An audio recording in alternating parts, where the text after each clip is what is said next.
Good evening, everybody. Welcome to the Evangelical Dark Web. Tonight, we have a special guest, JD Hall, and I don't think he does too many interviews, but I don't have too many guests either. So it's a good time to have him on because, he's someone who's been very instrumental in discernment polemics in general in the age of social media and the internet. So this is a very good crossover to have in this day and age. And tonight, we're going to be discussing the religion of the post-war consensus and just trying to getting a deeper dive on this issue, which I think is one of the in some capacity, if you're doing a top five threats to the church, I do think that this is something that is caused a malaise in Christianity over the last 80 some years, and it's also something that you know has embedded some very dangerous practices and vain ideologies. So we're going to dive into that.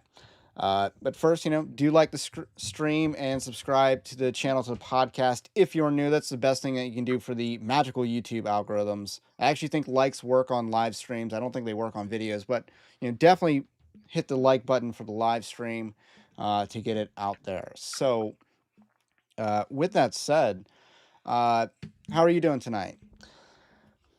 I'm good. You? How you doing? Uh, it's a good day. It's a good day. You know, uh, day job goes well. Then I can just do this, and things are good. What is your day job? I run a company. I won't necessarily disclose the details, but I own a company. It's the best at what it does in the country, and I'll leave it at that. So it's niche, best at what it does, and I'm trying not to get You certain don't people. want the Yelp reviews? I do not want the Yelp reviews. I kind of want to keep it, down low what I actually do, because, you know, I'm not Right. trying to get canceled. Not that you can really cancel me. I got very large customers that you have heard of. Uh, and I think that, one of them's contractually obligated to do business with me. So, But the others is like, they're not going to find anyone new. So with that Good. said, uh, I like being uncancelable, and you're someone who's pretty uncancelable as well because they've tried and you just still exist. Oh no, And I've definitely been canceled a bunch of times. It's just that um, it's like the Michael Scott Paper Company. You got lots of names. You just keep coming back. So that's the beauty of it. I talk about that a lot at Insight to Insight, and it's something that's very um, it's noticeable, but it's very powerful, and it's part of what I call the populist social revival. It's one of the things that have really instrumentally changed evangelicalism because after the Christian book industry really monopolized in the 1950s, the Billy Graham Evangelistic Association and all of that, they took over Christianity Today, or started it. It always was that, but they took over the whole industry, and so you couldn't find a contrary voice in evangelicalism in book, in radio, in television. And then with the internet came polemics and discernment. And finally, if a pastor didn't like what was being produced in, say, the Sunday school quarterly, he had a voice, right? But there was still a lot of gatekeeping that has gone on. But in the last, I'd say, 5 years or so, the gatekeepers are practically all dead. They're everyone has a platform. You have access to how many billions of people on X. You can't take someone's platform from them. And I mean, I guess they did that with Trump, right? But for the most part, everybody's uncancelable. The problem is today people are canceling themselves, and it's sad to see. yeah, I always kind of figured it's like you only can well, I mean they go after the weak links, which might not even be your own personal fortitude, but just the people that you interact with and stuff like that to get you canceled. But a lot of the people who were, I feel like a lot of the people who got canceled were canceled because they were weak. They apologized, and it's like they apologized to the woke mob, and that just that's Yeah. because they knew you would do that is why you got canceled. Like Phil Robertson didn't apologize, and Right. that actually made him less cancelable. Would be the counter example to that. Yeah, So I it's kind it's of chum it's chum in the water, and it's basically shaming people into silence, and I think that that's really dead. That's really dead. yeah, and you had a comeback in 2024, which I thought was very welcome, but you got to forgive me because I was kind of unfamiliar with how based you were and are. Mm. And when you came back, and it's like, I did not exactly expect you to be like a noticer and all these other things like that. So I'm kind of curious as to how your views developed on that. And, is there a relation to that? And, part of your start, as I understand it, because I had watched, I've been like a protester, pulpit and pen reader since like 2019 uh, onward now. So, uh, I didn't exactly, get all the distant right, new Christian right talking point, or I didn't necessarily see that. I'm not surprised in hindsight, but I didn't necessarily, pick up on that. Like some of us, have kind of believed a lot of the right wing stuff. Yeah, I'm not trying to be reductionist about it, but uh, we had these right wing views for like a long time. It's just, how do we, and how it particularly plays out in government, I guess, is different. So I guess, long question short, how exactly, how did you become based? So, I didn't know what that was. I looked it up in 2024. So I went um, almost 2 years without even reading Protestia or looking online or reading polemics. I just focused on, me, and surviving day by day. And, life got really hard, and so I didn't need any of that in my life. And so the day Trump was almost assassinated, I thought, "I've got to get on X and see what is the real news all of a sudden," because I knew that's where it would be. And I get on X and I look, it blew my mind. So much has changed in that 2 years. Now it's 3 years.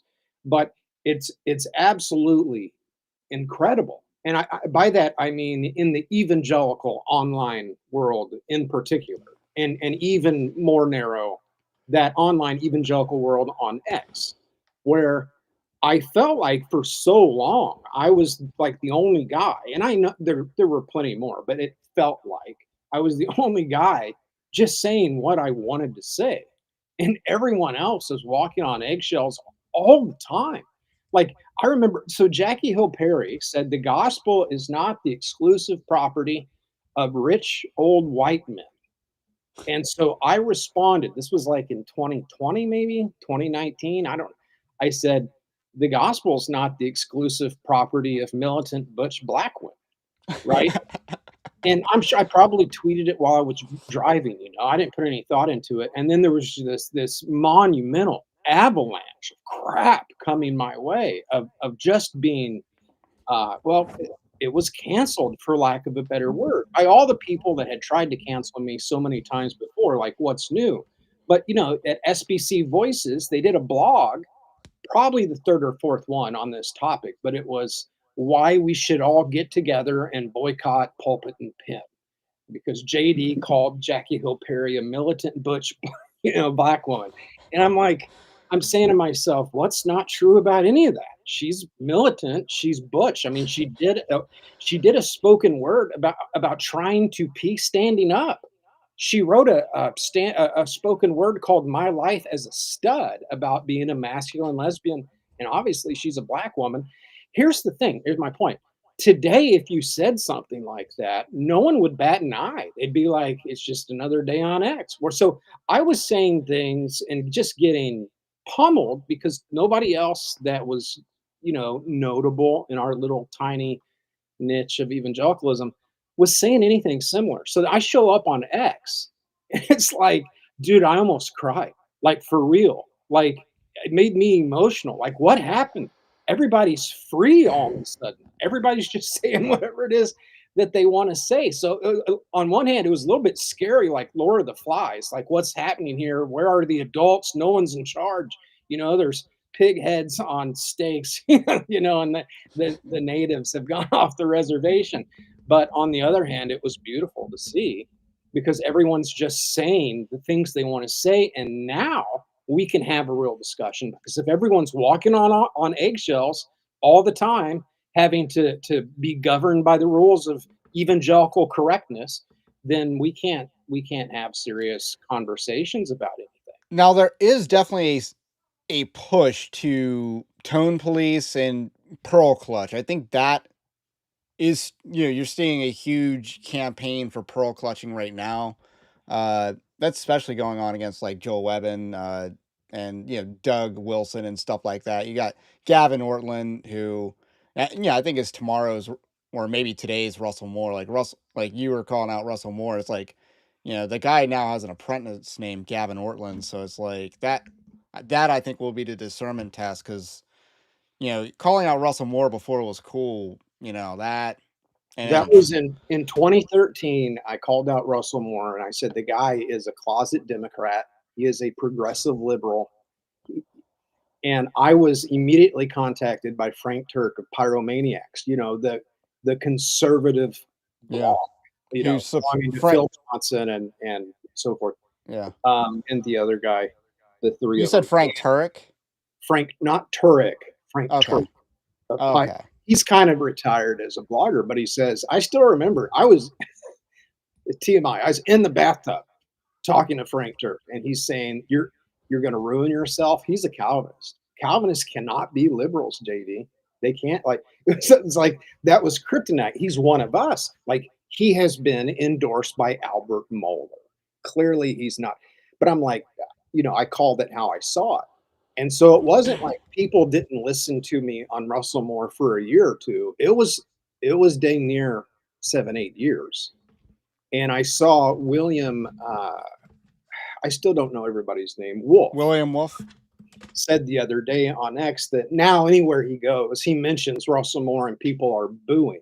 You got to remember, there was a time when not only would it have been unpopular to besmirch the great name of Russell Moore, it would have been considered unfathomable that anyone would do that, even though the evidence was all right there.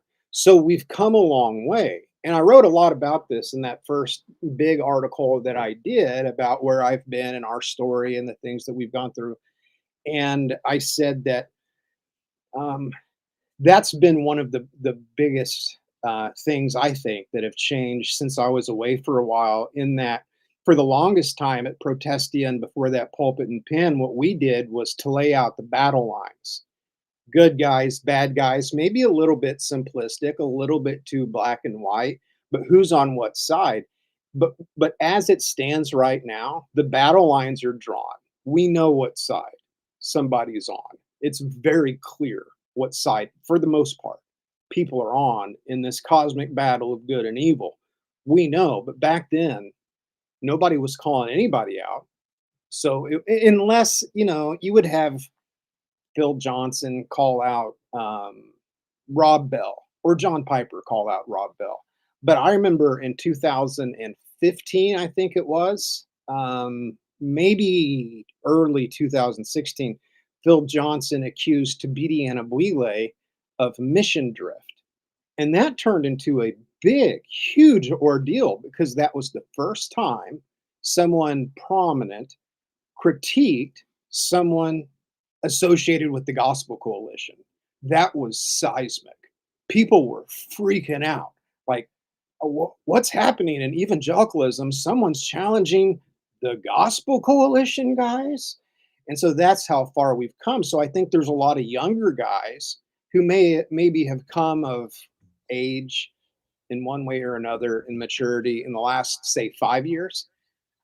They don't understand the scars and the battles that we old guys went through to get us to this point where that was unfathomable. The 11th commandment, which depending upon the conversation is, different for the conversation. Like if you're a Southern Baptist, the 11th commandment is thou shalt not criticize Southern Baptists, right? So whoever you are, that 11th commandment is basically be nice all the time. That really wasn't broke. It was called the 11th commandment for a reason. that was a rule. You don't criticize someone who's on your side. And so to stand up and say Russell Moore's not on our side, or how about this one? Albert Mueller's not on our side. That was so unpopular even 3 or 4 years ago, we forget what it was like, and everybody that's out there throwing elbows and taking punches right now should be really thankful that we have the freedom to do that without being instantly anathematized, for some breach of decorum. Yeah, and people like to, decry the rise of social media, but I actually think it's been a blessing to the church and specifically the, democratization of information so that you don't have to rely on three channels or newspapers and all that, let alone, apply that to the church where you mean you don't have to rely on Gospel Coalition email list, newsletters and all Right. that other stuff. Yeah. This is huge. And I think it's going to contribute to the fall of dispensationalism, because people are only taught one theology or one eschatology, but now they can look at other theologies that existed. But it does pair with the rise of Reformed theology, I think, as well. Like Calvinism definitely seems reascendant, especially when you look at like 100 years ago, the Southern Baptist Convention was anti-Calvinist despite the fact that they were founded pretty much exclusively by Calvinists, as I understand it. Right. Uh, So, in the beginning, you have Basil Manley Jr. and Sr. You've got John Dagg. You've got James Pettigrew Boyce. The founders were all, Calvinists. But by 1923, that's over. That yeah, was done. By 1963, with Herschel Hobbes, well, it was long dead. Like it was room temperature. Um, and when Roe v. Wade was passed in 1973, the Southern Baptist Convention endorsed it. They passed a resolution endorsing Roe v. Wade. And so you have the conservative resurgence that happened in the 1980s. By 1990, it was pretty well smoothed over, where we thought that we had run the liberals out. It started with Adrian Rogers, the pastor of Bellevue Baptist Church in Memphis. And you had these great sermons, by various leaders like Jerry Vines and Billy Baptist in his Bible, and we thought we drove the liberals out. That was what I heard growing up. We kicked the liberals out. Turns out we didn't. You had a great many sign the Confession of Faith. They signed the Baptist Faith and Message, say 2000 or 1963. They said they agreed with it, but it was only 3 or 4 years ago that I was smoking foxes out of the holes at, say, Southwest Baptist University in Missouri, where the dean of the religious school at that Southern Baptist College was an annihilationist. Didn't even believe in hell. So these guys went underground because liberals will lie about who they are in order to maintain their influence. yeah. That's I mean, why wouldn't a false teacher lie? right. And that's what J. Gresham Machen taught us, is that in institutions these guys go undercover. Then you have people that for a time really did adopt a conservative ideology. When Albert Mohler first came on the scene, he was an egalitarian, full-blown liberal egalitarian. Next thing you know, he's offered the keys to Southern Seminary, and he kicks out all of the Arminians. He says you have to sign on to the abstractive principles if you're going to work at Southern. He took on this sort of uh, the crown of conservatism in the SBC. And then it was about 2011, 2012, we started noticing that he was changing. And all of a sudden, matter of fact, one time I was in a car with Tom Nettles, long serving professor at Southern Seminary. And Nettles said something to me like, "Look who he's hiring." He was telling me something was up. I didn't know what. And I look into it, and all of a sudden, he's hiring all these non-Calvinists at Southern. All of a sudden, and this is completely under the radar of most Southern Baptists. They're not seeing it. And he had made one comment about the abstractive principles being a three-point document. And I'm talking about the 5 points of Calvinism. Well, that's absurd. But all of a sudden, Mueller says it's a three-point document. And then the next thing you know, well, you've got Karen Swallow Prior invited to speak at the Fuller School, the Fuller Center at Southern, and Sho Baraka singing in the chapel, and all this, horrendous crap being done. And so there are chameleons that just change back and forth. But here's why I went on that rant. On the Calvinism issue, what I really think happened is that in 2006, I think it was 2006, um, you have the guy at Christianity Today write the article. Well, he's at Christianity Today, but I think he wrote it for Time or Newsweek. 10 ideas that are changing the world or whatever. And it was on new Calvinism. And from that point forward, it was cool to be a Calvinist. Colin Hanson, that's who it was. It was cool Yep. to be a Calvinist. And I think that there were demonic forces. I think literally, like the powers and principalities of darkness in high places, and globalists and Marxists saw that Calvinism was kind of this organic trend growing in evangelicalism. They jumped on that, and like as Frank Turk told me, no Calvinist can be a liberal. It was the perfect Trojan horse. The Gospel Coalition, all those guys claim to be Calvinists. I mean, if I were to ask you, say, hey, tell me who's the most who's the darkest figure in evangelicalism in the last 30 years? Like if this was Star Wars, who's the emperor? Who is the liberal? Like so patently obvious, wolf in sheep's clothing. You'd probably say Tim Keller, right? It's hard to imagine I've someone called what's overt. his face, Kevin Ezell, the Phantom Menace of the Southern Could be Baptist Darth Convention. Maul, maybe. Uh, I'd say Tim Keller. So you have these guys that are, Calvinism is their badge, can't possibly be a liberal. And who brought social justice into evangelicalism? That It was was Keller. these new Calvinists down the Yeah. line, every last one of them. And so, that's what we did at Pulpit. And Right. So he's glitching up a little bit. So yeah, and I think that's very true. What he's saying is that, Calvinism was used as a Trojan horse to introduce people who were very bad at theology. And one thing that comes to mind is that this had to do with woke wars 1. As we're fighting woke wars 1, the a lot of the people who were on both sides of that issue were largely Calvinist, and you get very few people on both sides of that issue, as far as I can remember, that didn't claim to be Calvinist on either side of that issue. You maybe have some people like Jack Hibbs, not a Calvinist, and that didn't bend the knee to wokeness and stuff like that, at least on the issue of race. So see if JD is going to come back anytime soon. Okay, so he is not.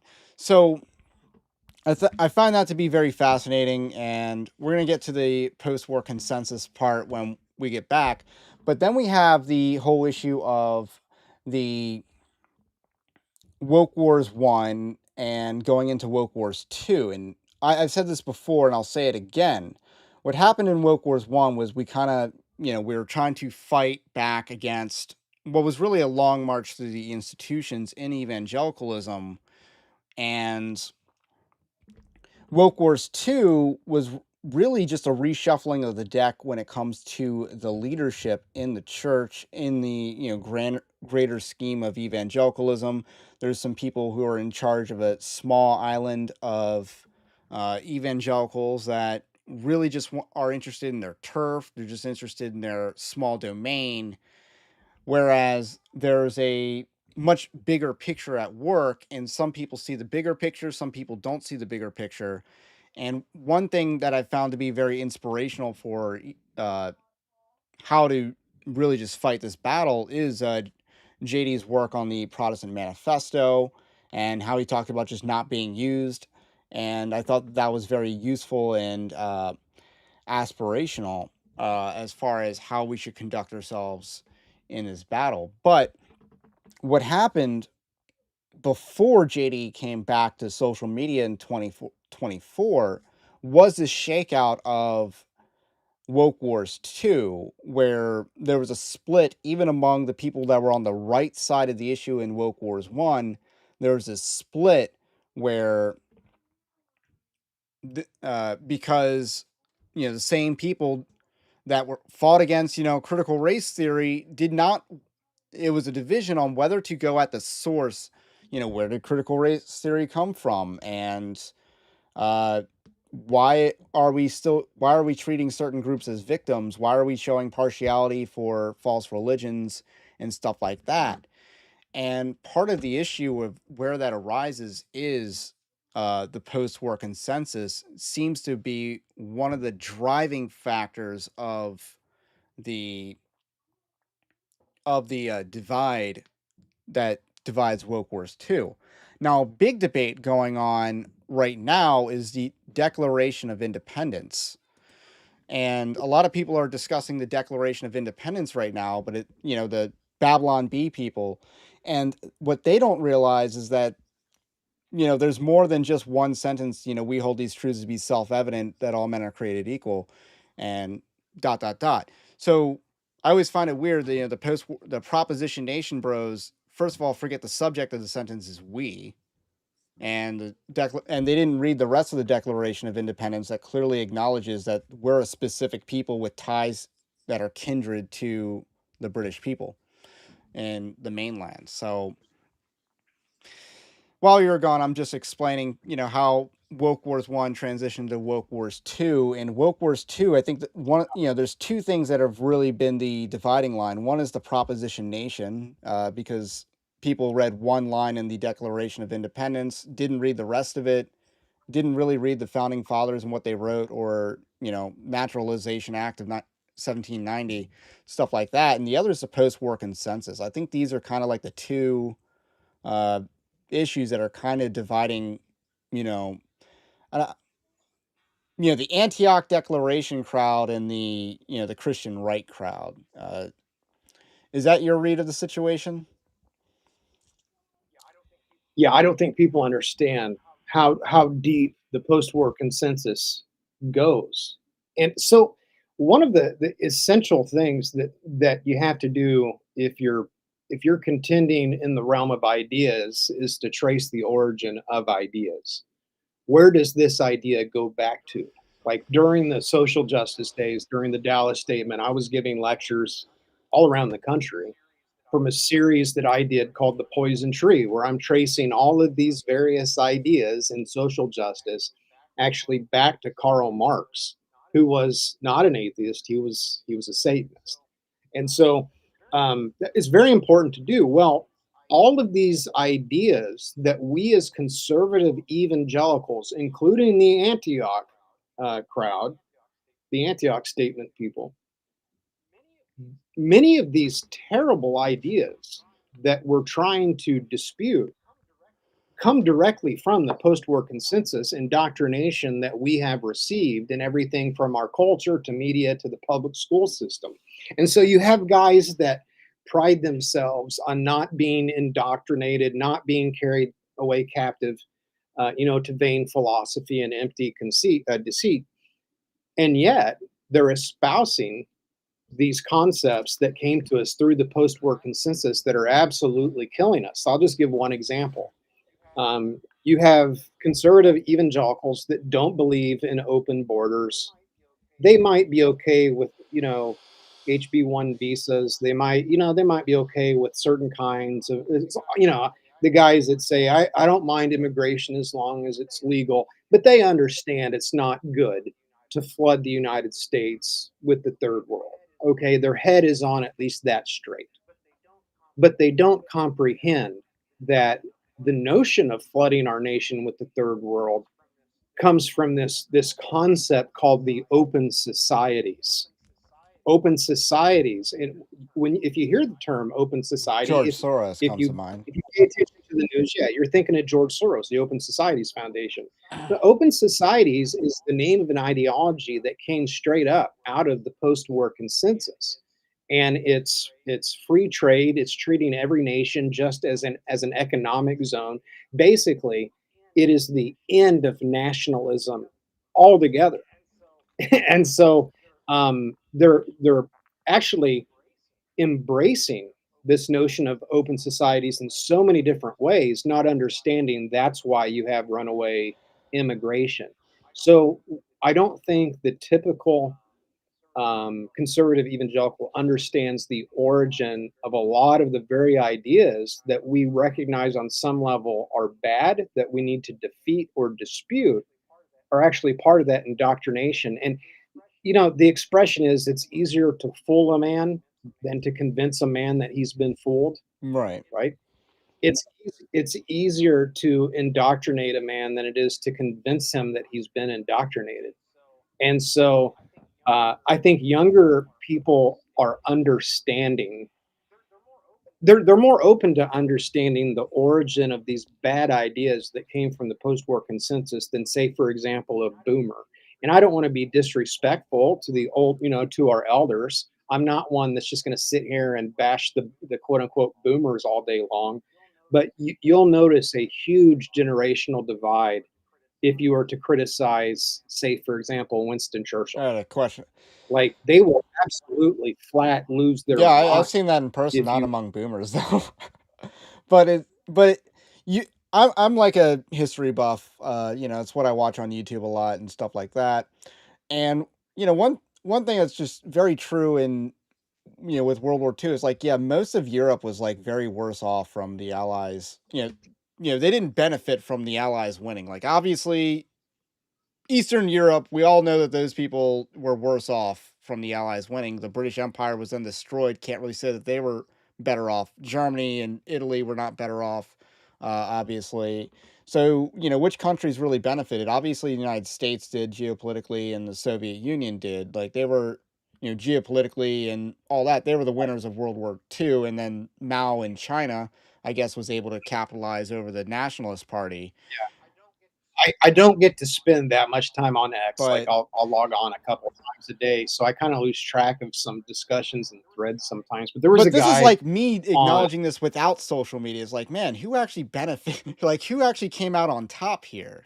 But there was a guy on my X who took issue with what I had said about the UK being utterly lost. So my point was the UK. My tweet said something like the UK did not learn the lessons it should have from the war, and it's lost. So because they adopted the open society's ideology, like short of a mass deportation, and and I mean and that's mass in that the could UK. cause us. The people are brewing for rebellion in the UK right now. It's like it's the notion of being British is in one generation. It's not hyperbole to say the England is gone. Yeah, And I said, looking around now, my point was since 50 years before Christ, Englishmen have been defeating invasion after invasion after yeah. The only invasion. one that And succeeded now, was Norman or William the Conqueror. well, they defeated or at least pushed back the Romans. So they've been successful, but now they've been invaded in this weird reverse crusade where they actually invite the conquistadors to come invade, and they've absolutely taken over. Anyways, point is, someone said on the thread, "Are you saying that it would have been better had Hitler won?" Say, no, I am saying, maybe we could have a discussion as to whether or not the war was necessary to begin with, or if the war was necessary, if it was ever necessary to become a world war. My point is, though, very simple. Look at Europe today and tell me if it's not worse than anyone in 1945 would have thought it could have been had the Axis powers won. In other words, what I'm saying is, if you were to go ask your typical Frenchman uh, or Englishman in 1944, hey, if the Axis powers win, I want you to put together in your head the notion of what life will be like. I don't think they would have come up with something truly as bad as what most of Europe, Well, you know, Amazon made Man there in the are High Castle, which presupposed you've got Germany taking over the United States and splitting with the Japanese, and they made a super clean society. That's like what? right. you've got Poland and Hungary and some bright places, but for the most part, I mean, it's Yeah. trashed. And so the reason why we go back and look at history is it's not for the sake of revisionism, as one boomer told me recently. We're not trying to revision history. We're trying to separate actual history from mid-war propaganda. We've all heard the expression that the victors write the Yeah. history books. But do you know who said it? Do you know who I said it? don't. Winston Oh, Churchill. And he guess wasn't what? wrong. He then what did he ended his life as a politician and started writing history books. He was a renowned historian, and a legit historian. Not that his history is legit, but he could do historiography. I read uh, so much of his work when I was getting my master's degree in history. Point is, Churchill took the narrative that he was pushing as the prime minister, and before that, long before that, from World War I onwards, and then he put that in the history books, and that's what we have, and that's what we have in Right. school, right? So the notion of the victors writing the history books, that's true, and it's ironic that it comes from Churchill. And so we have to separate history from propaganda if we're to uh, come to the right conclusions. Let me give you one brief example of that. World War II was largely caused by the treatment of Germany after World War I. And the treatment of Germany was so bad that it actually, without getting into the details, it was so vindictive that it actually caused a rift between the United States and the UK. Like, it made Americans uncomfortable, exactly how hard Germany got the shaft on the part of the UK. And so you have the German people who are suffering vindictively, punitively, for how they felt that the negotiation at the end of World War I left things kind of shoved down their throat, that nobody was caring about them. Their nationalistic concerns were no concerns at all. You got the Weimar Republic, and which it was just abusive to its own people. You've got all of these various They made uh, Czechoslovakia, but gave what was it, the Czechs all the power, and it was just a failed state. you you've got the German people being run roughshod. No one treated them as human beings, Yeah. essentially. Here comes a guy who says, "You are important. I do care about your survival. Screw everybody else. I care about the German people." That's Hitler. After World War II, immediately after, to their credit, the Allies learned the lesson from World War I, and they said, "We're not doing that again." So, despite everything that Germany had done, what did we do? The Allied powers rebuilt Germany. They gave them a legitimate olive branch. They reached out with a hand of friendship. We welcomed them into the international community. We did not exile and exclude them. Ditto for Japan. And Man, so it was Japan was to the worse. Allies much worse. And we learned the lesson of World War One, and because of that, we were able to have lasting peace with Germany after World War II. Okay, so that being the case, over time, largely because of the post-war consensus, because we couldn't be factual about what caused that war and what the problem was. The post war consensus is putting the blame on strong national leadership, on nationalism in And general. just to interject, All of that. uh, I was in AP US history. They taught, World War, the main causes of World War One, and they blame nationalism for World War One. Yeah, Well, that's exactly right. Okay. And so the lesson, I would encourage you to read the book, Return of the Strong Gods, that can help explain this concept to you. Point is, um, the lesson that we learned after World War One that helped us build an international community shortly after World War II disappeared because we're getting dishonest in the history books. We can't say what really caused World War One anymore. We stopped learning that yeah. We lesson. also So act like German fast forward. unification wasn't an ongoing hundreds of years, German movement as well. Yeah, our history is very simplistic, especially when it comes to European countries and where those boundaries Yeah. are. Point is, after in 1990, the Berlin Wall comes down, the Soviet Union disbands. Uh, if we had learned the lesson from World War One and World War Two, how it unfolded, it went the wrong way. We made the right decisions towards Germany, and then it went the right way. We would have disbanded NATO. We would have taken our foot off the throat of Russia. We would have said, you do have a right to care about your national interests. We don't want to have you in a position of perpetual servitude. We want to treat you as equals, um, and not as though we would, let Russia rebuild its nuclear arsenal or anything like that. But um, we would not have done what we did, which is effectively not end the Yeah, and then Cold just War. laugh at the Like idea of Russia ever being an ally. Like, Putin basically said he the got laughed Soviet at for Union, that. the Soviet Union disbands, and then we add more nations to NATO. We build up NATO's military capacity even more when the war's over, like the Cold War, it's done. And what do? Well, we do everything possible to agitate Russia.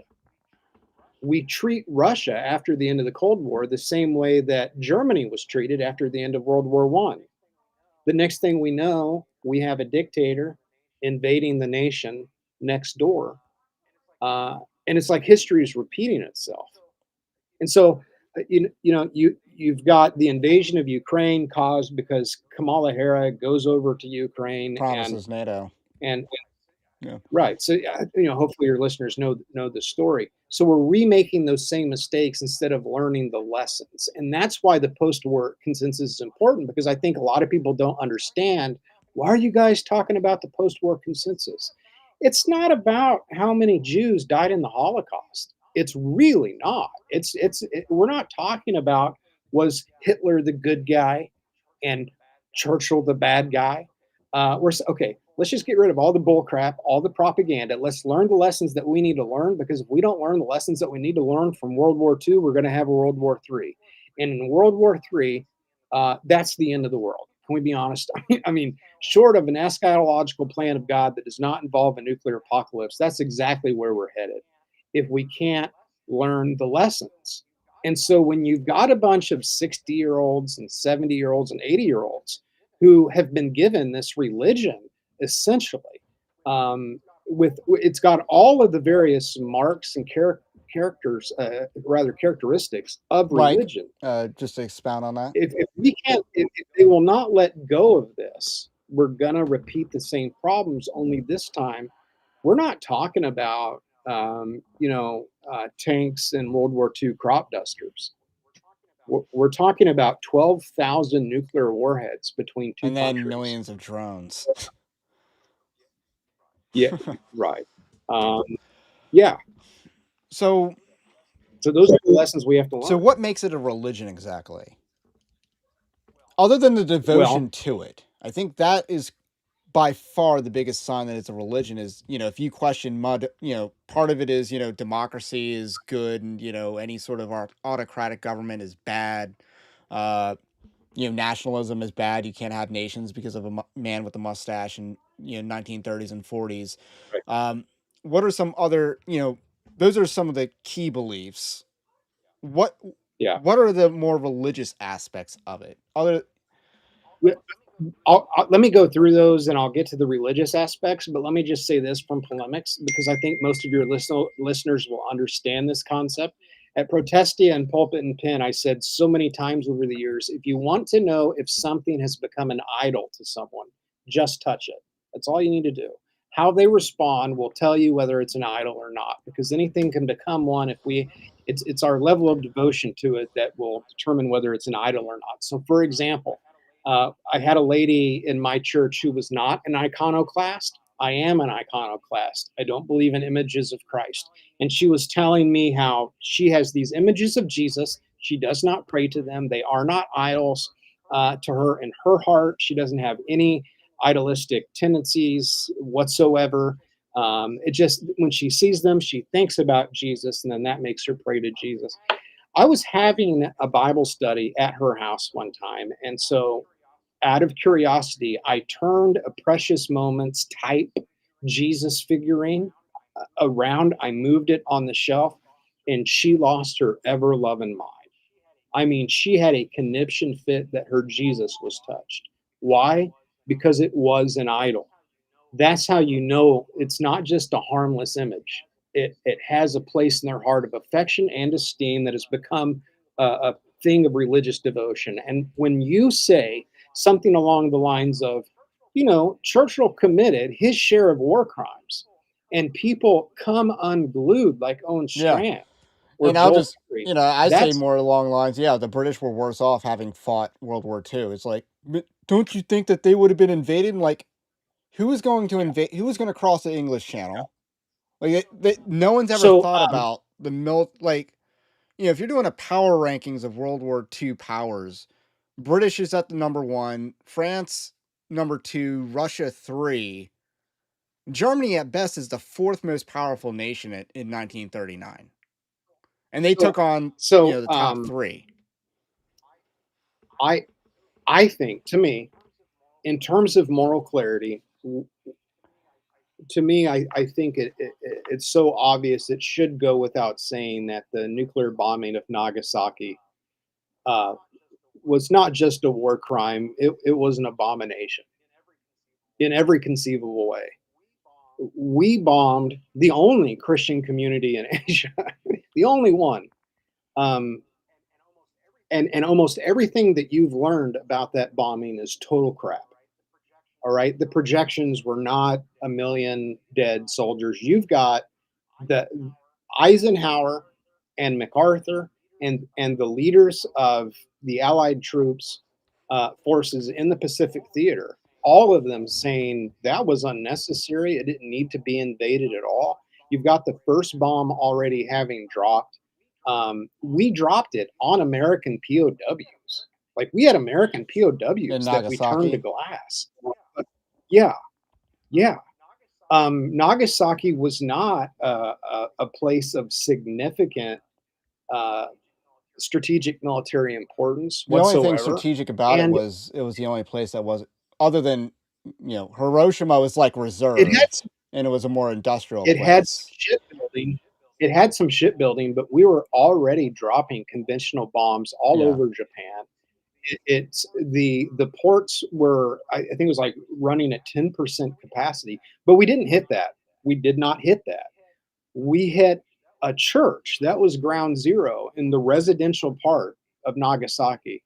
We didn't hit their shipbuilding facility. The whole thing is just tragic beyond tragic. The Japanese were reaching out to Russia trying to surrender, and it wasn't an unconditional surrender. They wanted to Yeah, keep that's a the emperor, condition, by the but way, for those who are not aware. Like, even America accepted that condition. well, We use the okay. The term thing unconditional is, surrender, but Japan's surrender was conditional.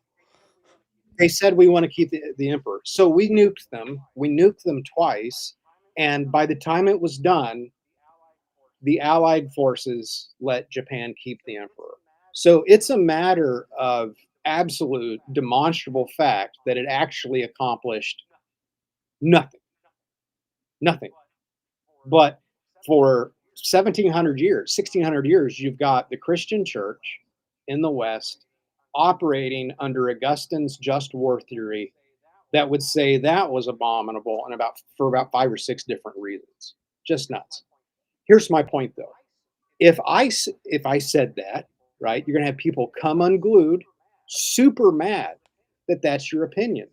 Like, it's beyond being unpatriotic, and they would treat you like legitimately just like a heretic. Okay, that you have spoken something that has actually condemned you in the same way that if as a Christian you had somebody stand up in church and say, I don't believe in God the Father, Son, and Holy Ghost. I don't believe that they are three persons. I think that they're one person in different modes. Say they're espousing modalism or monarchianism or Sabellianism. You'd hear this gasp, and everyone who's Orthodox would go, I can't believe that you would say that. Why are you even, what's wrong with you? And it's like, if that's your theory, hey, maybe we shouldn't have nuked a bunch of babies And in it's the Japan. same reaction. Okay, so there's that. So that being said, here are the similarities. First of all, just like with any religion, there are creeds and dogma of the post-war consensus. Just as in Christianity, you have these core tenets, these basic doctrines, and we would say you can't be a Christian if you don't hold to these doctrines. So we would have the Trinity, for example. You would have the incommunicable attributes of God, like His omniscience and His omnipresence and His His omnibenevolence. You've got all of these characteristics of God that we would say if you don't believe in these things, you're not a Christian. The post-war consensus has its own core doctrines and tenets. So one of those would be free trade. It is uh, no more tariffs. Trade is open and free. As a matter of fact, the less border that a nation has, the better. And from that developed all of these international agencies, and the United Nations is, you know, just a start. People don't understand that these international governing bodies, even things like the WEF or the WHO, these are things that would have been out of place and never considered before the post-war consensus. But now the idea is strong national leaders like Mussolini and Hitler caused World War II, right? It wasn't the way Germany was treated because that would put blame on the good guys. So it's Hitler bad. Um, and so because of that, we need to have the entire world ruled, governed essentially by these bureaucratic organizations and boards. You have democracy as almost, well, not almost, definitely an idol. That democracy is the be all end all of human existence, and so if necessary, we will fight wars against sovereign nations. And by the way, how dare they be sovereign? uh, Say, for example, in the Middle East or in Asia, we will go to war with sovereign nations to make them democratic because it is something that they have to do, right? So it's almost like it's an essential human right, like like breathing.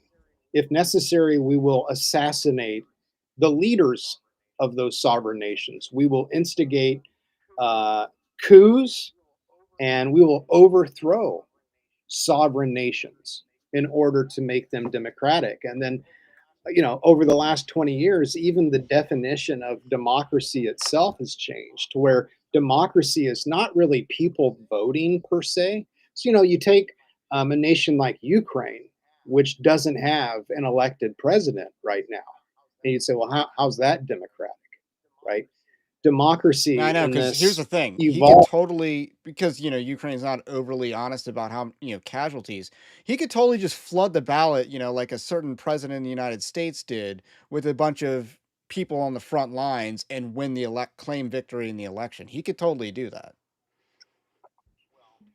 Well, He could pull, um, in the last, he could, yeah, I don't think people understand what's going on yeah.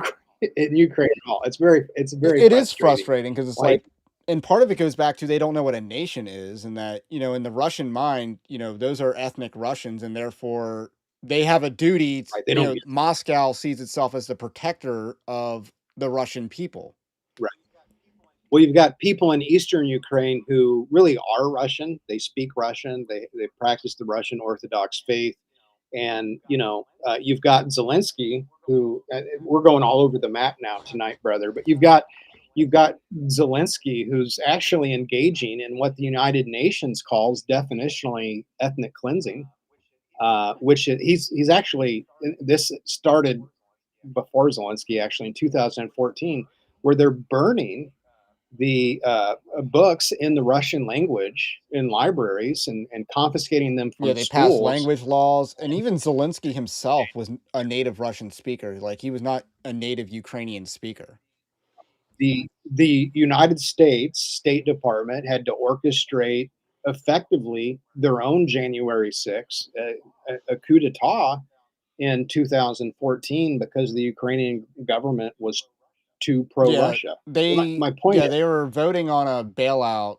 They're having a bid. The EU is bidding and Russia was bidding for a bailout. Like the Greeks were getting regularly back then, and Russia won on the 11th hour, bidding for a bailout, which would not have helped their economy at all. But you know, just following that post-war consensus economic but Keynesian in the economics. post-war consensus evolves, and so in the last 10 years, the definition of democracy has been basically the agreement or consensus of institutions. So it's not even necessarily individual people voting. It's about institutions like the academy, like trade unions, And like going health back to the boards, UK, all of great example because they right. voted for Brexit. What did they get? Open borders invasion. Uh, Yeah, and that's okay. So when I say dogma, I'm referring essentially to the term open societies. If you don't know what I'm talking about, just please Google it, research it, understand where that term came from. The idea is if nation is blood and soil, people will die for that. And so after World War II, they're looking at millions and millions dead, right? And I don't mean figuratively. They're literally Right. looking at millions, and the corpses are still on the battlefield. They're absolutely everywhere. Every family has lost someone because of the war. Well, the thought process among the thought leaders was we need to make it so that no one is willing to die ever again Yeah, John Lennon's for it. Imagine. That's exactly right. That's basically the anthem of open society. So I would die for blood and I would die for soil, but I'm not going to die for an idea. I'm not going to die for something that is intangible and untouchable. But I'll sure as heck die for my people and for where I'm from. So a nation can no longer be defined that way. And one sure way of doing that is to root up people from where they are, send them to go live somewhere else, tear down the border, get away from, why do you even need a passport? So you have the development of the United Nations, you have all of the free trade agreements where a nation is just, and you see them brag about this in Western Europe, where it's like, yeah, this side of the street is this country, that side of the street is that country, and we just go back and forth. And I can be on a train here and go through, three countries by 5 o'clock tonight. That's the goal, but the purpose behind it is actually quite sinister. The purpose of uh, third world migration is not to mass migration is not to better the lives of people in the third world. Okay, if the goal was to better their lives, we would actually go there and do things that would actually better their lives. We would go colonize them. Basically, that's what we could Because Mr. do Beast, to digging wells just is not good enough because the concept of maintenance doesn't exist. right. It is so that you flood London with so many Pakistanis that you have somebody not feel like it's really London. That's how you get people not die for their country. So open societies is sort of like it's creed and dogma, but you also have you have your high priests and hierarchy. So you no longer have a Hitler and a Mussolini, but you've got the United Nations, the European Union. You've got all these various little bureaucratic organizations with incredible power, but they're not even really elected. It's the bureaucratic class that runs Yeah. the world. And if a leader does rise up and show actual strong leadership, we're going to compare him to Hitler. Can you think of any examples? Let's say, for example, Putin. uh, uh, a leader pops up out of nowhere. He reduces crime in his country. Let's say it's like a war torn nation, or it's not a war torn nation, but it might as well be. It's the highest, murder. in the Western murder rate in the Western Hemisphere, despite not having an actual war. More people are dying there than in active war zones across the ocean. And you know, he solves problems overnight. You know, we would look at a guy like that and turn him into a villain and compare him to Hitler, right? Yeah. Um, Or even or Donald Trump, and that's what the UK is afraid of. Frankly, is a leader that will actually have the people behind him. And so it's the last thing that in the post-war consensus you want. Any leader that says, I care about my people, screw the international community, America first. Do you remember, like back in 2014 or 2016, when America first became a campaign slogan, 2015, people instantly compared that yeah. to Hitler and Germany, right? So the hierarchy are a bunch of kind of nameless, faceless uh, And that's a orbs trend with that have liberalism. their Liberalism name, likes like the that. people in heaven. Liberalism likes the fact What's that? liberalism likes faceless leadership.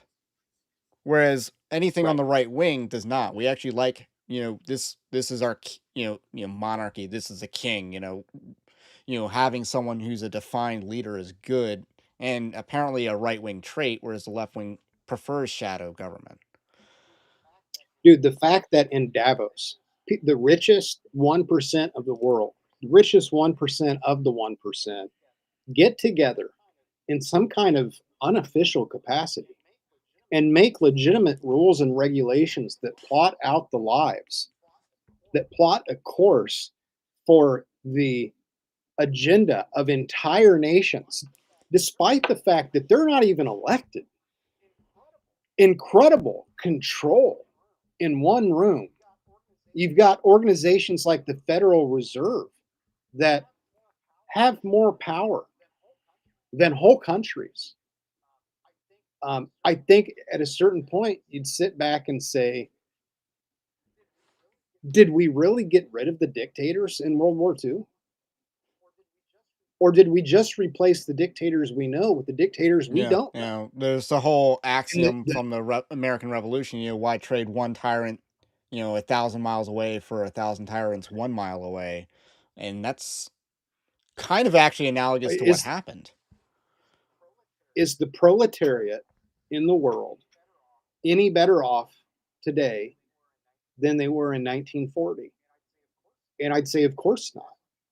As you brought up Brexit, that's a perfect example because you have the will of the people saying do this, and it was like And that was pulling an teeth, upset right? too. Like Like they shocked. at a certain point, you're like, you guys voted. What's the what's happening? The bureaucratic state where the real power is dragging their feet, just looking at the British people, going, no, we're not doing what you tell us to do. Forget you, right? Like so. Anyways, they're kind of your priestly class.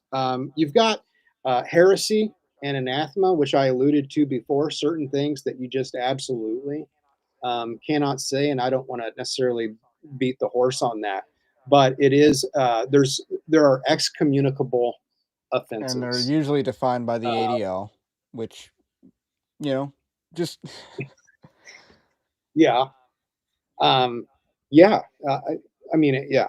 If you were to say something like, I don't believe in a religious ethno state in Palestine, you're not allowed to say that. You can say that about the United States.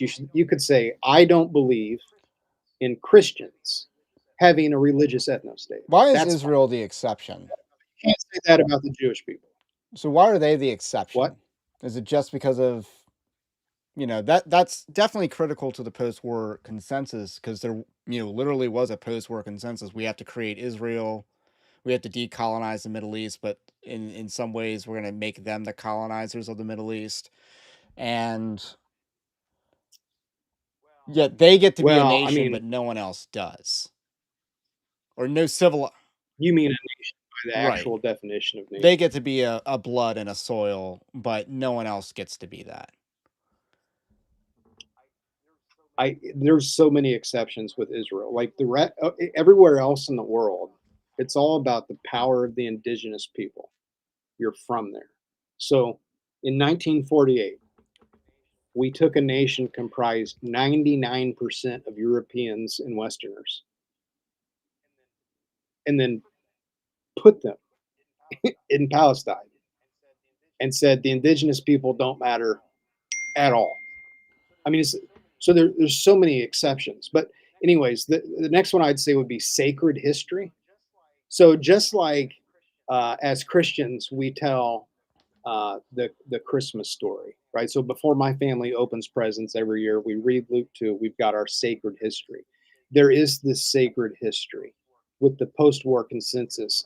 And so here's what I've noticed when I talk about Nagasaki, when I talk about, hey, I think that when Churchill bombed Dresden and intentionally killed as many civilians as he possibly could, that it set the tone for the rest of the war crimes committed by both sides.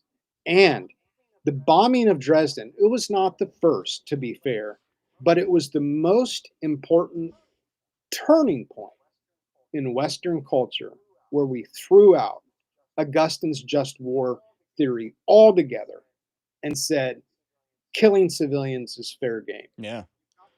You've got these things that you can't say, and certain facts that you have to believe in. So, as a Christian, especially a conservative like you or me, I don't know how you feel. I would say you have to believe God made the world in 6 days, and I know that I'm sure you have listeners that disagree with that.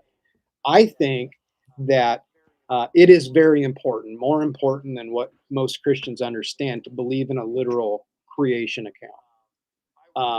I would say you have to believe in the virgin birth because these things, if you can't take God's word that He made the world the way He said He did, why would you take His word on matters like salvation and soteriology? If you don't believe Jesus was born of a virgin, why would you believe that He was raised from the dead? But there are all these facts, maybe that there wouldn't even be disagreement on at all. Like, if we're a Christian, you believe Jesus rose again from the dead, right? So if you think that was a metaphor, almost every Christian would say you're out. You disagree with that fact. Jesus bodily rose from the dead. And that's all there is to it. If you don't like that, you are a legit heretic. Get out. We can disagree, maybe, on some finer points of doctrine, or maybe you don't really think Jonah was swallowed by the whale. I may not anathematize you, but we've got some facts we have to all agree on, period. And it's really interesting that those things exist regarding World War II. It's And of course, one of those is the Holocaust. And it's weird the facts that are required. It's not enough. It's really weird. It's not enough to believe in the Holocaust. It's not enough to believe that Hitler murdered a lot of Jews in the Holocaust. You have to believe that 6 million Jews died in extermination camps, and or else you're a I think Holocaust the reason denier. why it's And that's 6 is crazy. because that's like the holy number for modern Jews. 6 is like their holy Well, number. It's on their. I don't Well, know it's a about Star of that, but Rephaim has the 6 points and stuff like that. So I think it's like there's something there to it. If it was 7 million well, in actual, well, they'd still say 6. 6 million was a number given in 1954. It was initially a spread of 4.5 to 6 million. But if you were to say, I think 5,999,000 Jews died in the Holocaust and extermination camps, you'd have people call you a Right. Holocaust If denier. You're not allowed to deviate from that Right. at If you all. said And what is the lowest number of deaths that could have happened that I could believe happened and not be a denier, Holocaust denier, like, what is that number? And, no one really there's not really a yeah. that's right. And I'm not saying for the record that I don't believe 6 million Jews died in the Holocaust. I'm saying it's really weird that it's that Yeah, if you said specific. 4 million, And what I think it is, I think it's a matter of control. We have established what the number is, or as Doug Wilson would call it, these are the quote unquote received accounts. We've received this. This is the word of God. You will believe that that's what it's 6 million. The If Antioch Declaration used that language, right? Yeah, the Antioch Declaration called it the received accounts, and I was reading that going, this is a guy that I first got into because he was one of the few people disagreeing with the Civil War post-war Yeah. consensus. So And now he's telling me not to believe in the I was going to received ask a accounts, which is question just because about are there any parallels? Because I kind of you look at World War II, and to some degree, it's kind of a repeat of the Napoleonic Wars in the sense France had this change and the British perpetuated a land war against the French and got all the European powers to gang up on Napoleon while doing very little other than the Peninsular War, and they fought in France and then at Waterloo. And so yeah. the British do considerably little in the land war in the Napoleonic Wars, but they perpetuated the wars against France long enough, that he would eventually lose at Leipzig and stuff like that. And in World War II, the British kind of ran the same playbook. They perpetuated the war long enough for the continental rival to be defeated, except it cost them everything. Well, it's like if you understood European history, you would know that the policy for hundreds of years was that Great Britain would be at war with whoever its greatest rival was. And I mean economic, commercial rival, or military. Somebody's getting close to the number of Navy ships produced. There will be a war. It was a constant war.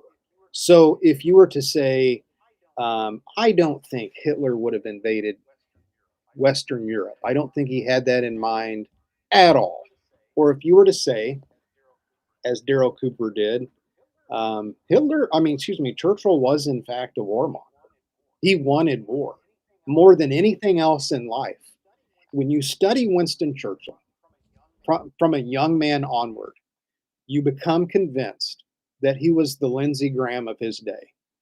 Every single problem that Churchill ever saw, the solution to that problem was war. He loved war. He wanted war more than anything. I don't believe he was a man of peace. That would make me a heretic for having said it. But other things too.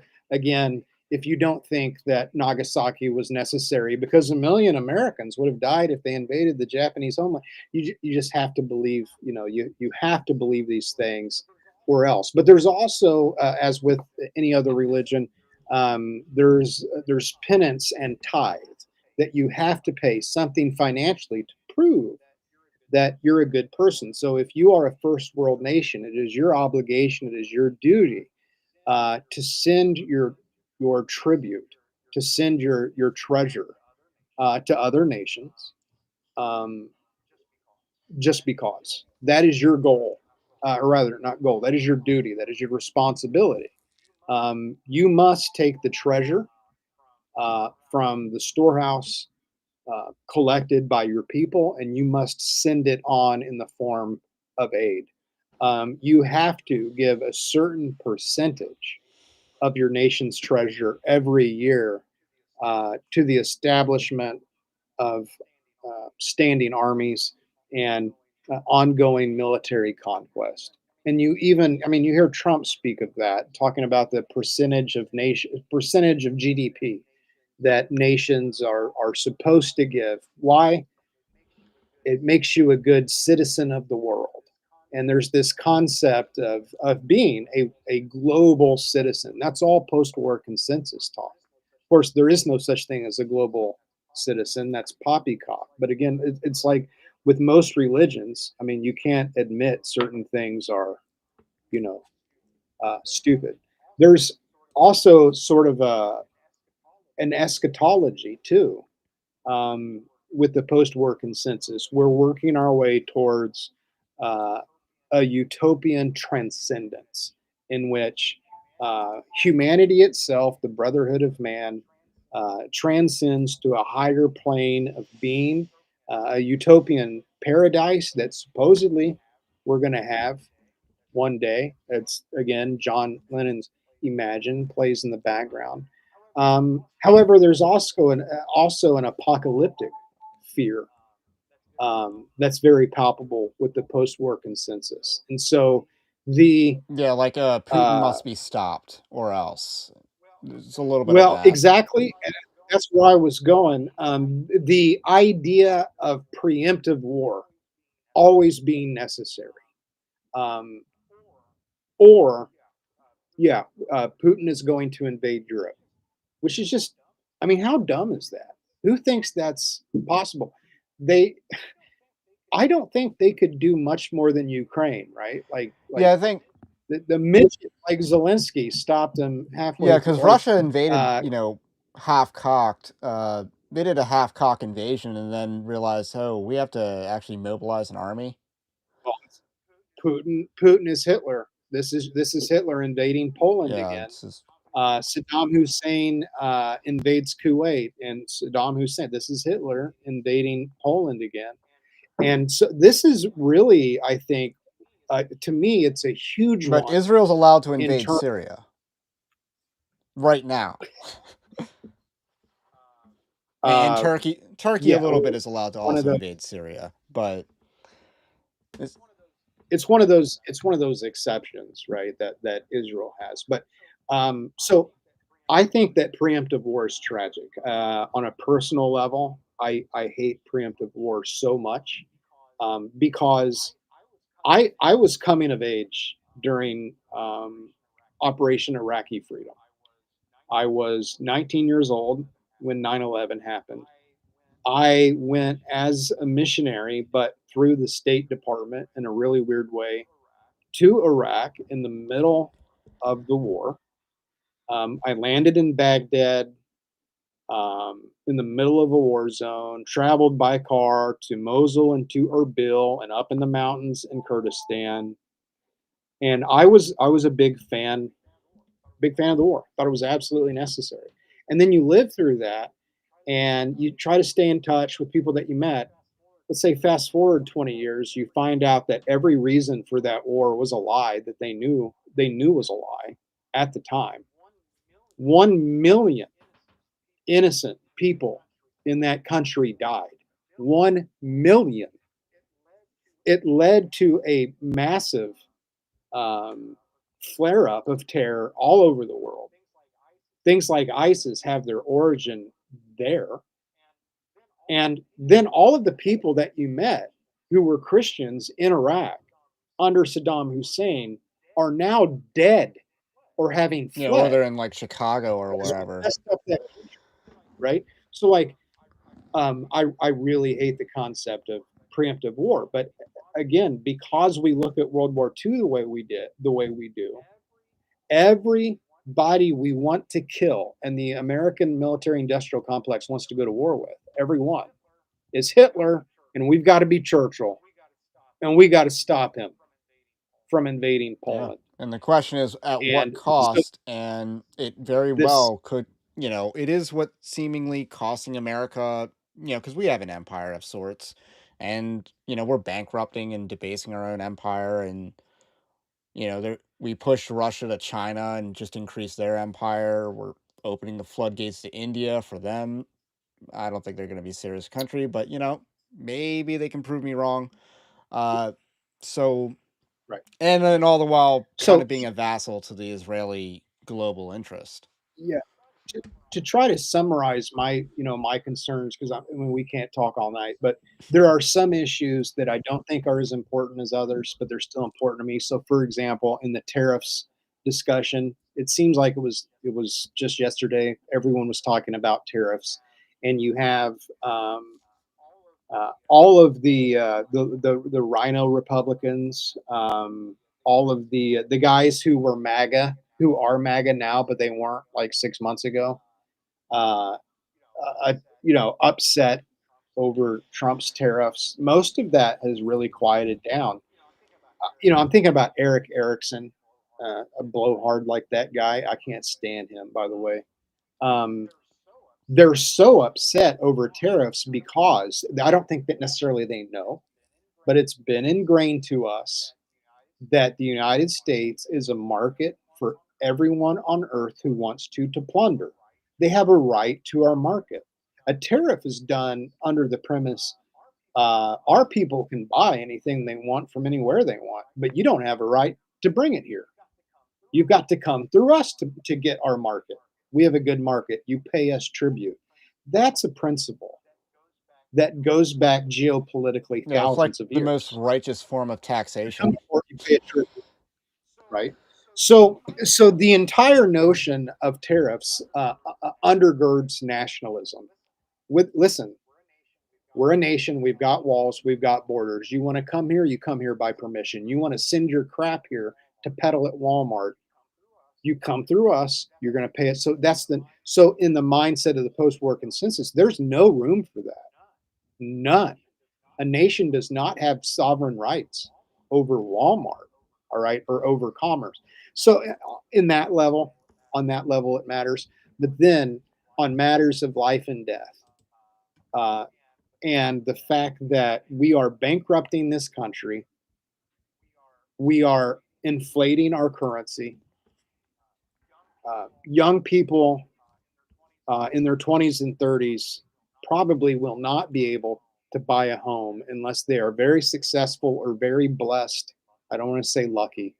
It'll be so much harder for my kid. Like when I bought a place and I'm about to buy another place, like I looked for land and I'm looking now for land that is enough so that all of my children, if they want to, can build a house there one day. Because I'm not gambling.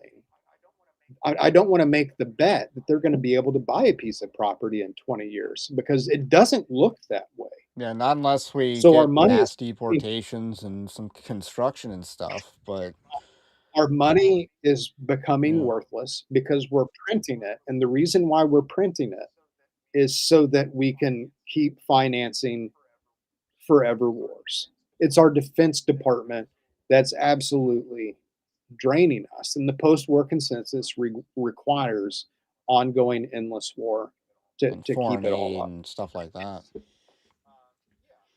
Yeah, basically, the USAID. So, and that's the other thing. You have these conservatives complaining about USAID and why, you know, why is it doing all of these things? And you're like, that's the CIA paying others to do what the law prevents them from doing, right?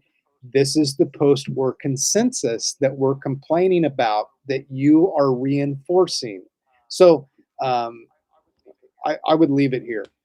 When people complain about history revisionism in the post war consensus, this is not some History Channel nerds and amateur historians, armchair historians, trying to um, rethink how many people died in the Holocaust or whether the Blitzkrieg was successful or not.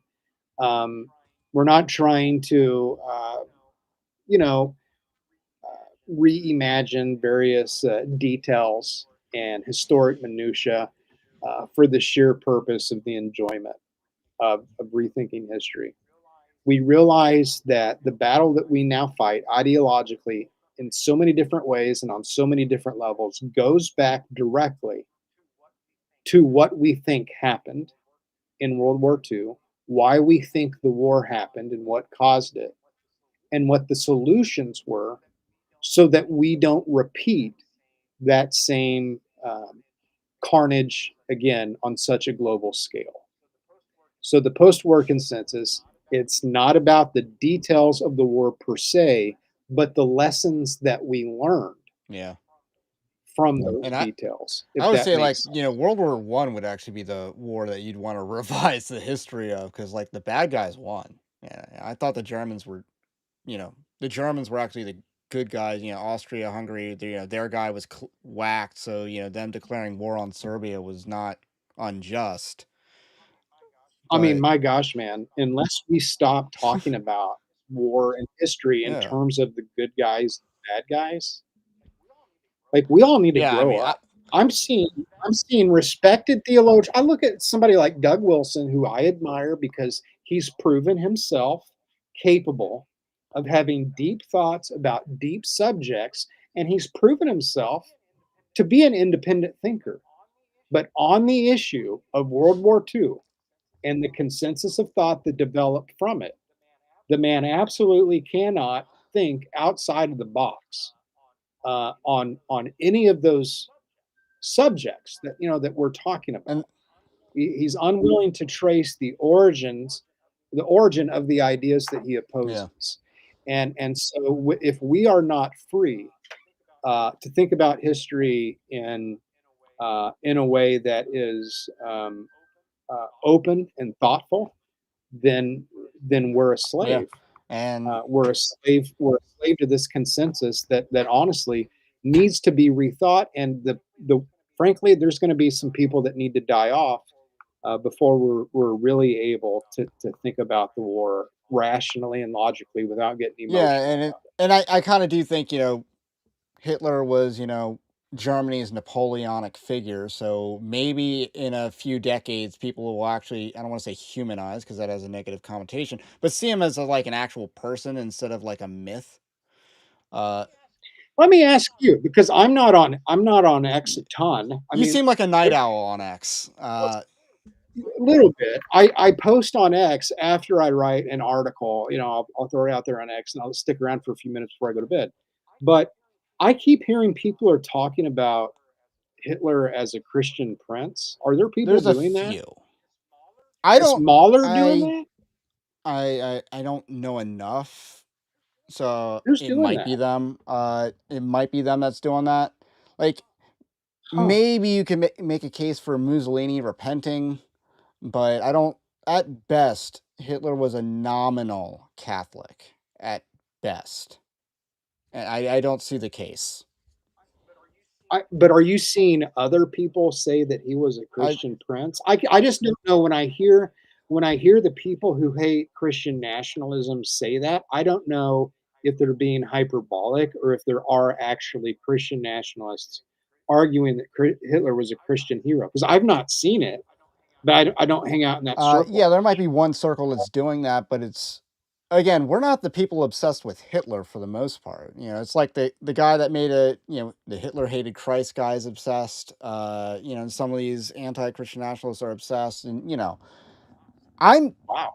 yeah, again, the guy was a person, which whose views change over the course of time and stuff like that. No different than Napoleon, but again, very similar as far as history and repeating itself in the European theater. So I don't know. So what do you think? I just want to pick your brain for a second. What do you think are the misconceptions that the anti-XNets have about what you believe in regard to the post-war consensus?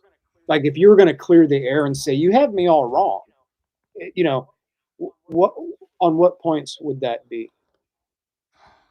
That's tough because it's on the one hand, it's like, first I would say clearing the air. I think the fall of the British Empire was a bad thing, and World War II killed the British Empire. The final nail in the coffin of the British Empire was when they teamed up with Israel to attack Egypt in 1956, the Suez Crisis. That was like the final nail in the British Empire, was them actually teaming up with Israel. So there's that. Uh, fall of the British Empire is bad. Zionism is unbiblical, which they would have a theological disagreement with. But I don't think the air is unclear on that. So, Okay. and then I guess some people, just going back further, it's like, I don't think the Confederacy was really, I don't think they were really all that bad. Uh, because Right. I don't think owning slaves was a sin. It's clearly in scripture that they were allowed to buy slaves and own them. Did it surprise you? Did it surprise? Because it surprised me. Did it surprise you to see the level of outrage at Daryl Cooper for what he Oh said no, on no, I've Tucker's seen it personally. program? I I had listened to it before the outrage, before the outrage kind of grew, and it didn't even give me a moment of pause when he talks about Churchill being the villain. I did not take that to mean that. Hitler's a hero, Uh, therefore. right, and I also never considered that he wasn't being hyperbolic. 'Cause he's talking about, you know, driving his friend crazy when he says stuff Yeah, like that. because at the end of the day, just take the personality. I kind of just take the personalities out of it for a second because I'm more interested in the military side of things, the tactical stuff like that. Mm. And even some of the casus belli for the war. It's like, yeah, I don't. The Germans would have been stupid to have abided by the Treaty of Versailles uh, any longer than they already had. Like, they were right to violate that treaty and say, "Hey, we're done with this." And I think that This is let me ask you one okay, more question. When it comes to Owen Strand and Joel Berry, more Owen, I guess, on Churchill, um, he strikes me as the loudest wailer and moaner on it. Any criticism of Churchill is just seen with instant, absolute rage. I've never seen anything like it. I'm not exaggerating when I say I think Owen Strand gets madder at criticism of Churchill than blasphemy of Jesus Christ. yeah, I think if Owen were to hear someone blaspheme Jesus, he would probably say, well, that comes from a place of darkness and this person is lost, and we need to remember they're made in the imago Dei, and it's sad that they said that, but we still want to try to be compassionate. And I think he would have some understanding. And I think that when he hears someone criticize Churchill, it's an anger that comes from kind of the wellspring of his heart. It's guttural, it's instinctual, and he's really mad. What the heck? Where does that go? I mean, maybe it's the I idol, mean, he but did write like, a book on masculinity, so maybe that has something to do with it. But in all seriousness, it's kind of odd because wasn't Winston Churchill an atheist? So he wasn't. I did a post You this week, I I think. remember you wrote something on the Allied powers engaging in the occult, just like the Germans did. I remember you wrote something on that. Yeah, he was involved in a druid organization when he was younger. There's a picture of him with regalia, and the people around him are dressed as druids. And the sources say that was fairly common in British high society, and it wasn't exactly costume parties. It wasn't like just regalia. They were keeping in touch with this history of Druidism in the UK, but they kind of downplay its spiritual significance. But I found that he was involved in occultism much deeper than that. He had a nickname, I think it was the Wizard or something like that. Think of Magic the Gathering minus the card game. And Churchill was involved in this role play, LARPing, weird, bizarre thing for super high society in England. But for sure, Churchill. I mean, I don't see any sign that Churchill was a Christian Yeah, whatsoever. This is my guess because I've thought a lot about it. Why? Why does that? Why does that upset him so much? I'm gonna think that the organization that he works for, which is what uh, nowadays what is it? Is it family the something Dobson. Dobson Yeah, that Culture Center or something? The only thing I can guess is, as you would suspect, it's funded by um, probably a small number of very wealthy, very old people. And when very old, very wealthy people are writing checks to keep your absolutely worthless organization alive. I don't know why anyone would pay Owen Strand to do what he does. I mean, you talk about just peeing away your money. Like, what an absolute what does he do? Like, he so a public theologian, we used to have them.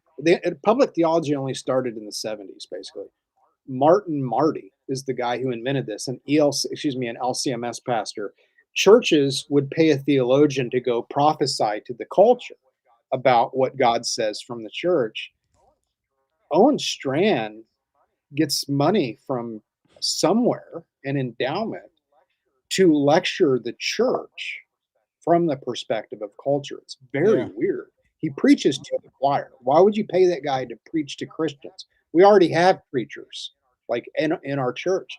My guess is that you can't keep those guys happy without, that's the boomer generation. They probably sat on their dad's knee telling them the stories of, Churchill and Hitler. That's the only thing I can figure because it's really I'm weird. gonna ask you this question: are any prominent boomers salvageable? And I know you're not here to boomer hate, as you talk articulated earlier, but like, are any names like, not all boomers are, post-war consensus respecters, but what are your thoughts on like getting boomers specifically to unravel on the post-war consensus? What do you think the pathway to that is? Because I'll say this, I like, would say dual loyalty is like the pathway to get the boomer generation to probably relax uh yeah, their enthusiasm for Israel. I'd But say go really easy on them because so my parents, they're definitely boomers, and they're the finest human beings you'll ever meet. But I like if I say something that I know they would agree with if they could hear me out, I don't want to like beat them with it, right? So we're all familiar with Calvinism cage stage terminology where you just take Romans 9 and beat somebody over the head with it. You don't want to do that, I never had that. So I think that, it's like a person who hears, yeah, we probably shouldn't have nuked a bunch of babies in Nagasaki. For the first time, they may think that's the most radical, insane, like, what are you, Michael Moore now? Mr. Amnesty International? What are you? Like Sean Penn? Like they may not have any idea where you're coming from. So I'd say be really gentle with them. But there's nothing broken in the brain of boomers. It's just that, they're 85% of the Fox News audience. They that's to them, Sean Hannity is like a deep thinker, cutting edge, really strong right wing guy. That's their frame of reference. They're Fox News viewers. You gotta take it easy on them. So if you just start sharing with them all this information they've never had access to before, you're gonna blow their minds. So just be gentle with them. Don't beat your elders. And it sounds kind of silly to say they're smart. They're as smart as, of course they are. It's just that they've had a lot of brainwashing and they don't have access to alternative media. So you might be telling them something that's completely new. Like I had always heard that we had to nuke Japan because if not, we were going to invade Japan and we would have had a million service people die. I had no idea that was total horse crap and absolutely not true. And so you're going to tell them stuff they've not heard before. Go easy on them. They're old. You gotta be nice. They're old. All right. That's our last question. And thank you, Nobody Special, for the super chat. So, anyway, where can they find, what the audience find you? I have yet to link that in the description, but I will. You got a Substack. It's a pretty prominent Substack. Yeah, insight to insight. Check that out. I do about 6 days a week, sometimes seven. I do 4 to 6,000 word articles every single day. I work in finance as my day job, also farm, but I like to write, and so I put that out. Also do Smite Club articles highlighting stories of Christian heroism and courageous Christian men. throughout church history. That is available to subscribers of Insight to Insight. I write at Protestia also, but most of that is behind their paywall for their patron supporters. So, All right.